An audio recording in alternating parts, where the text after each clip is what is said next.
what's up guys, and welcome back to my channel. And if you're new here, then welcome to our little corner of the internet. Today we're going to be watching a video titled Culture Shock, what Brits noticed after 6 months in the USA. Let's see what this video is about. In the UK, if you want to go to the bank or the chemist, you have to get out your car. But in the USA, you just have to wind your window down. We've just spent the last 6 months travelling across 20 states in America in this trusty old motorhome called Walter. And while we were travelling, we did make a list of some of the differences that we observed between the USA and home. Some of them are a little bit confusing for us. Some are brilliant. And some of them, believe it or not, kept us awake at night. The thing that I've heard that USA has that Europe doesn't have is those drive-thrus, like ATM drive-thrus, apparently pharmacy drive-thrus as well. Come on, we need that. I don't even have a coffee drive-thru here. Like, there's no way you can drive through Starbucks. Why? Tea, get us dirty. Thanks, lover. Cheers. Cheers. Actually, that's a good culture difference. Everybody knows about coffee and tea. We're tea drinkers. Yeah, of course we are. But the first thing was the convenience culture in the US. And the first one we thought right on our little list was drive-thrus. Now in the UK, we're used to drive through McDonald's. Bring this to Europe. And drive through Starbucks now, and maybe drive through grocery pickups. But in America, it's just drive through everything. Everything. Yeah, you don't have to get out of the car for much. So not very much. What was it? There was pharmacy. Yeah. So you can call up and just arrive and drive through to pick your prescription up. Yeah. There was a drive-through bank, which is quite interesting. Yeah, you haven't got to deposit money at all. Yeah, like a drive-through ATM or deposits and withdrawals. That was interesting. A post. We saw a post office. Post you office. can go and buy your stamps without even getting out your car and post your letters or parcels. My goodness. Apparently, in LA, there's a drive-through funeral parlour. Which that'd be dead funny. You've been drinking? I saved that joke up. Nice work. Which is good. Actually, the thing that surprised us the most was the drive-through liquor store. Oh my goodness! Yeah, I mean, what type of mixed messages do they try to sell people? Yeah, I mean, come on, you're going to have something that don't get thirsty on the way home. You get in trouble. So yeah, you could just drive through, get your liquor order, and go home. I mean, yeah. They wouldn't have that in the UK. Maybe we might get that in the UK at some point, but not right now. Okay, let's talk about plastic bags. Plastic bags. Caveat this. We understand that the states are different and they have their own laws on plastic bags and how you get them for free or not. In different states. We felt guilty sometimes going shopping, and they would put so many things in bags. They get them away like sweets. They do. Like sweets. We bought one banana and you get 3 plastic bags for it. Do you know, in the UK, of course, you got to pay for these bags now, and it's only, say, 20 pence a bag. Oh yeah, you have to pay for plastic bags here as well, but they don't even sell them in some stores anymore. I mean, you have the option to have them, but it's kind of like they've made it sneaky, so you usually would go for like a more ecological option, and then you can reuse like reusable bags, and that are a little bit more expensive. But I mean, I understand that plastic bags is a massive issue, but I always well, I do use the reusable bags, but I always forget to bring them, so then now I just have a whole drawer full of reusable bags. I don't know if that's any better.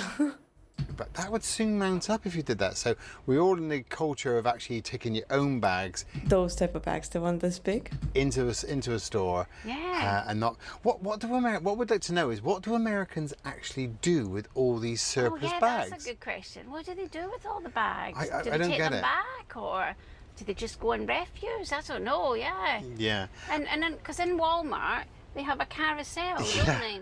The cashier actually fills all the bags on, which doesn't happen in the UK either. No, you got to always stand back and let the cashier choose what she thinks should go in what bag. And she turns the carousel. But it was only two things in it. And I said, could it go around one more time?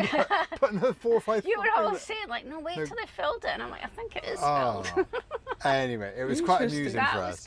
That was quite interesting, yeah. I was quite surprised at that. Let's talk about alcohol confusion. Well, it's under the umbrella of actually supermarkets, really, isn't it? It is. And how shocked were we about walking in to a huge Walmart hyperstore and there's no wine aisle.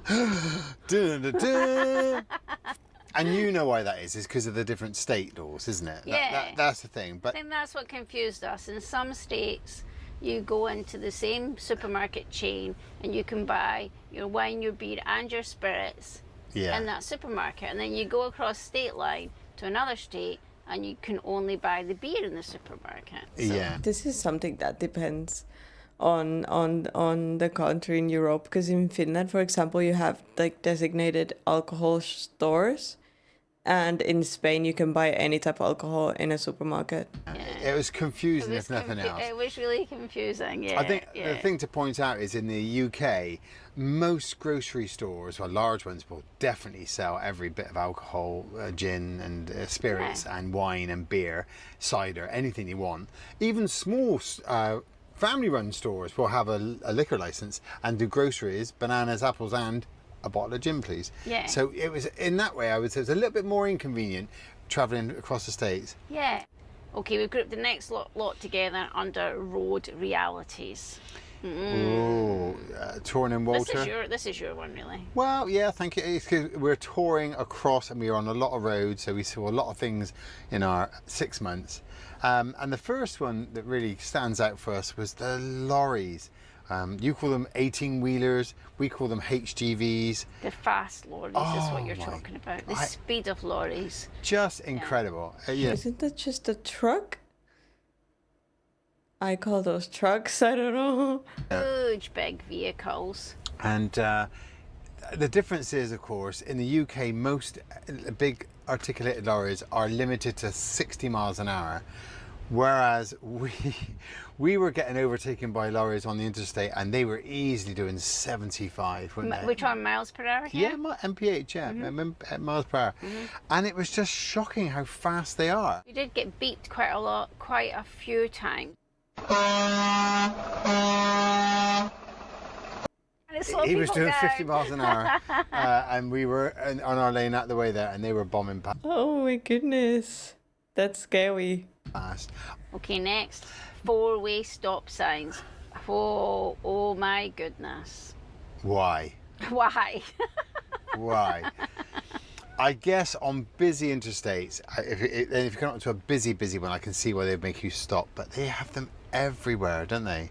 Everywhere. Oh. So, and we're Brits, we're so polite. So we're at 4-way stop sign, and I mean, I'm still not sure of the etiquette. You just let people go.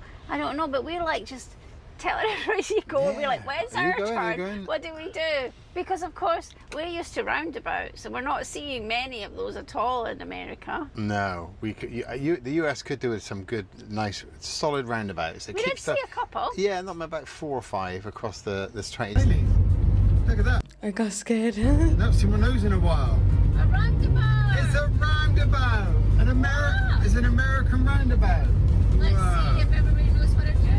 Wow, I love a roundabout. Around a roundabout. God, you don't see those very often in the US. Oh, look at a roundabout sign. Even the sign looks unusual. It looks like British. Oh, it's like almost like being back at home.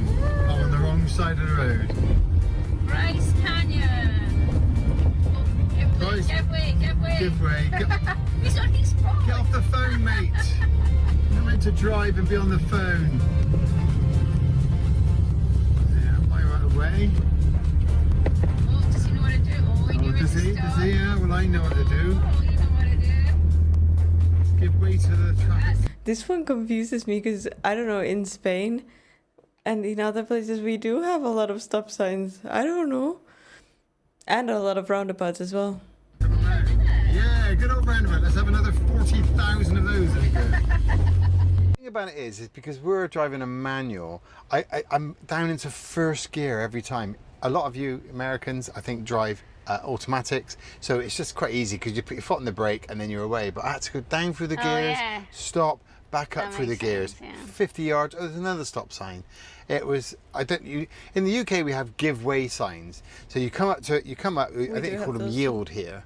And so you come up and you can look, and if there's something coming, you can almost keep going, but we didn't want to get any points, did we, on our licence? No. Right, next one on the list, school buses. Now I think this is a great... Do you guys not have the triangles as well? thing about America. Here's the thing, the school bus stops in the middle of the road, and everybody's got to stop. Oncoming cars have got to stop. We've all got to stop. Yeah, we didn't know that, did we? So the kids can... So you see the car on the other side of the street there stops to let the kid cross. That's really good. So you've got to stop both sides of traffic, and then the lights stop flashing and you can go, I think. I love the school buses. They're really iconic. But that must keep the school kids safer. So that was we quite enjoyed. I didn't mind, the stop signs I had a bit of a whinge about, but no, I didn't mind stopping for school buses.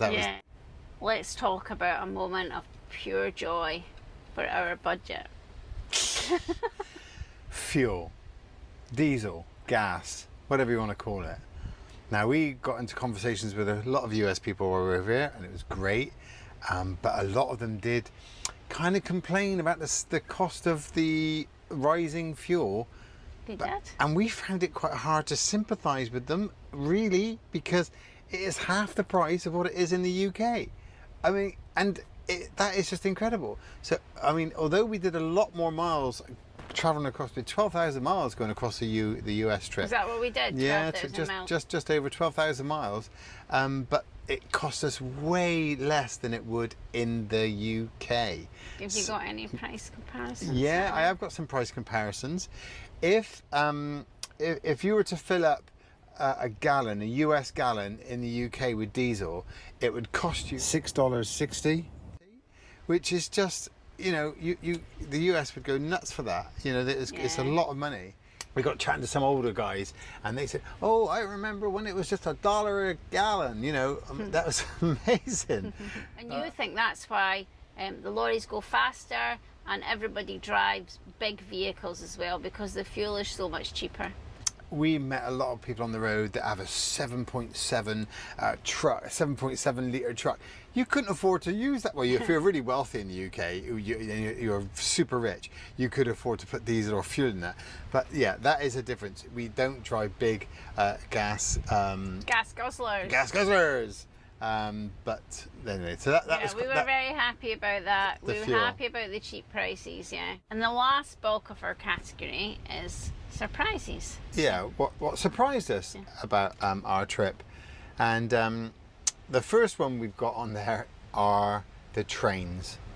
That is a big difference between the US and the UK. It is a home. It is the amount of trains here we've seen. We're talking about cargo trains. Yeah, but it really is quite spectacular when the trains come up the river there, and they give a big old toot and things. It looks quite impressive. So I'm hoping to see that. And if you think I'm turning into a train spotter, leave me a comment and tell me if I should get some help. But hopefully it'll look quite nice.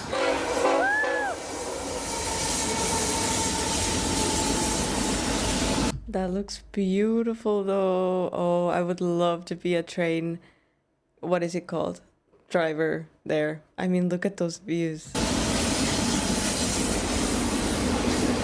Wow.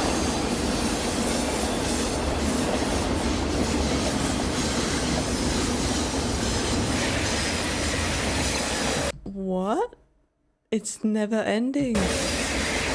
That is massive. The length of the cargo trains is just mind-blowing. Yeah. Mind-blowing, the length of these trains. They've got 4 or 5 engines at the front, at the middle, at the end, and they just go on for miles. For miles. Of course, US is so vast, and it must be such a convenient way to get that coal or whatever they use or what they're going by. But it blew us away. And at first, I mean, it's that iconic sound, that hooting. Yeah, because the main thing's not the length of them. The main thing is the horse.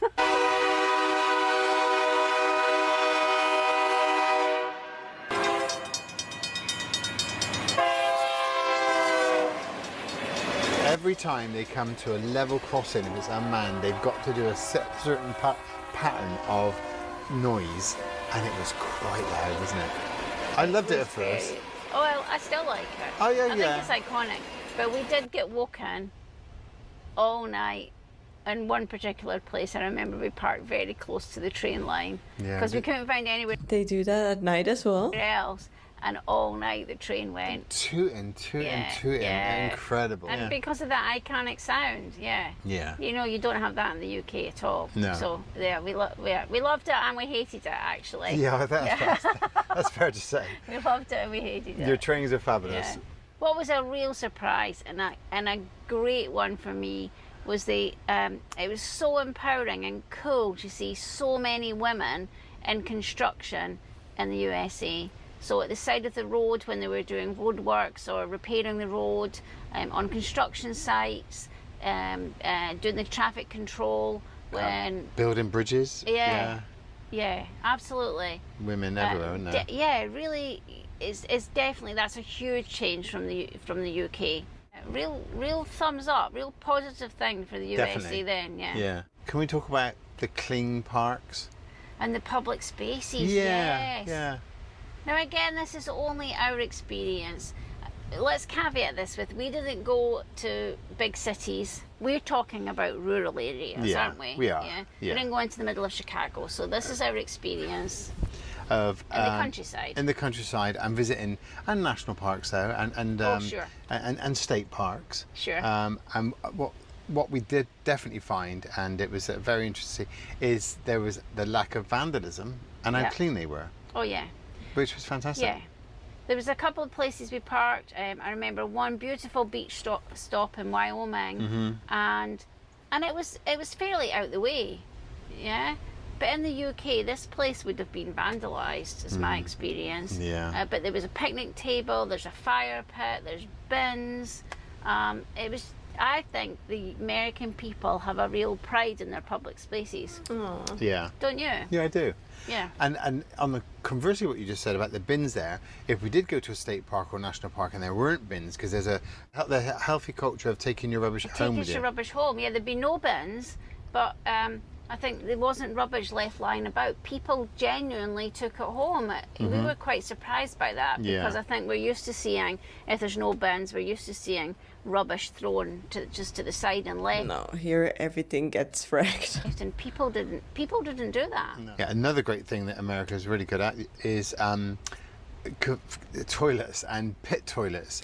You could be out in the middle of anywhere and there might be a little trail starting, a nice hike, and they would always have a pit toilet there, and they were in good nick as well, weren't they, often? And yeah, big thank you to America from van lifers, because there's pit toilets everywhere. Yeah, which is really good. And we're not used to that in the UK and Europe, but we're absolutely not. You know, you have to go to a town to get a public convenience. Yeah. But these are just everywhere. Any park up that's a public area, there seems to be pit toilets that are cleaned regularly. Yeah. Some are better than others, let's be honest. Yeah. You know?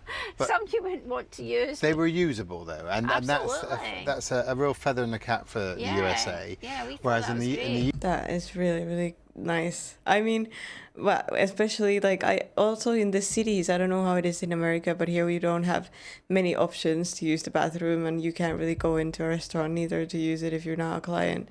So especially for the homeless people, it's quite hard to, find places where you can actually like do your hygiene stuff and that. But I mean, for like regular working person, it's not that big of a deal, because you can still go, and also there you might have to like pay. But I've always felt bad for the homeless, because it's really hard already to to be out there and then to not have toilets. It's such a simple thing, but it would make such a difference. UK, they seem to be closing more. And also if you're with kids and everything, like that's nice. That's nice. More conveniences for people. So yeah, thumbs up USA. Well done for that. Pit toilets. That was great. And you know what I really liked as well, because I can get nervous around dogs that I don't know as well. So if they're barking and running towards you. And in many states, again, we can't talk for every state, but many states that we visited, there's really strict leash laws for dogs. So especially in play parks where children are, the dogs have to be on a lead. They're not allowed to free run, which I think is that not just common sense when you're in a playground with children? Again, I think that's a positive thumb up to the USA, wasn't it? Yeah, we did notice that. Yeah. And before we cover any more, if you are enjoying the video and you are intrigued what we've done and who we are, go back and look at some of our other videos. Give us a like and give us a subscribe. That'd be amazing. We absolutely loved our time in America, and we're not finished. We will be going back. We have to rack up some more of those states. Yeah. Even despite the noisy trains, we'll still be going back, Martin. We definitely will, and the annoying stop signs, but that won't stop us. And we do say this about our travels in general, living full time in a van, and we go to some great places, beautiful scenery, but what makes it is the people.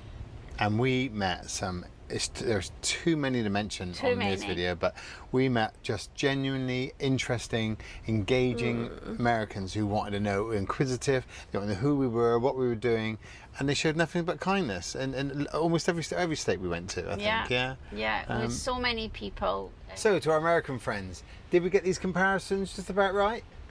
Yeah, what else do you notice? We've got other stuff. I'm sure we haven't gone through everything. Of course we haven't. No. Yeah. But to the UK people, what about those 4-way stop signs? Can you handle them?